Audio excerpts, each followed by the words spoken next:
Happy Juneteenth, everybody. I'm out here in this hot sun, getting a sample of what our ancestors have to go through with no air and no fans. But today, I think I want to talk about freedom and information and what it means to us, just in light of Juneteenth. So let's just dive into it.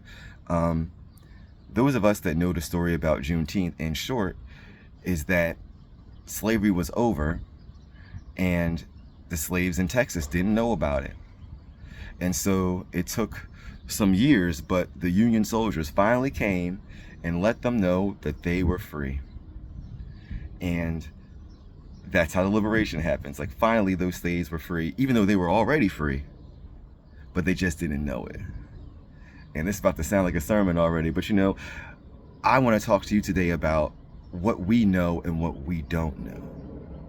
And the notion that I want to start with is that outside of ourselves, I talked about ego in another video, but the ego is the biggest sin ever. It just makes us not even look at certain pieces of information because of it might make us admit things or make us move and to have action.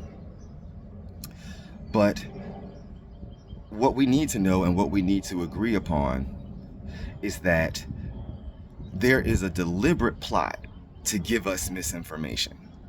And it has always been, if you are a person of color in this nation, and even in impoverished people, but I think it goes even macro, but let's just stick to this issue of you're a person of color. Since we have been in this nation, there has been a deliberate effort to give us misinformation, to make sure that we don't have the proper tools, education, knowledge, insight to make the right decisions and to even exercise all of our rights. So outside of our own ego and where we get information, know that there is a very powerful, rich, historic plot to do that.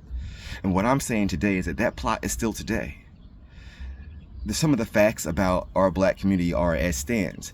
We have the lowest black unemployment rate in history today. Today, go check it. Their charts. Today, we have the highest black wage rate ever. Go check the chart. There's information is there. Our crime rates are down by like double digits. There are things going well in the community. However, if you listen to certain people, they'll say that our crime rate is the highest it's ever been. It's an epidemic. Our wages are low. We're just so unemployed. And no, we do have now don't get me wrong, there's a ways to go. I am not saying that we can't make progress at all. But what I am suggesting is, in order for us to make the right progress, we have to have the right motivation to move.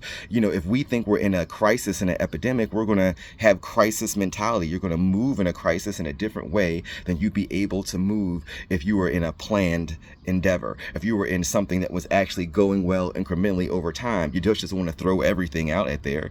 You kind of see that things are going well. And our message is just to figure out and discern that information, because those people that want us to have that misinformation, it's powerful. It's powerful. They dominate a lot of media sources. But what I implore you to do is to just check your sources. Don't just go to one source, and don't just go to a source that you like.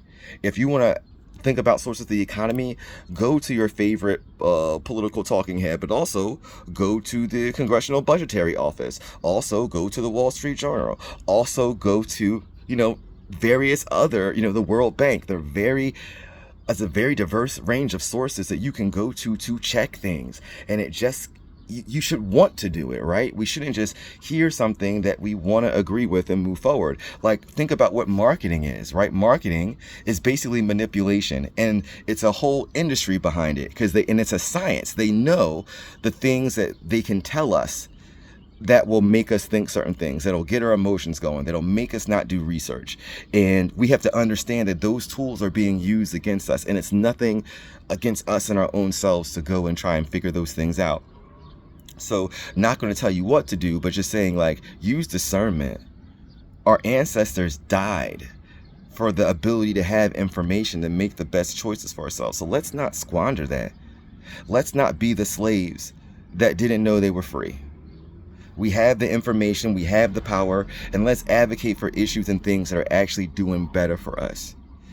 And if you want to be about the trend of Black employment, Black wages, people that actually are supporting programs that help people of color, I think you know where you need to go.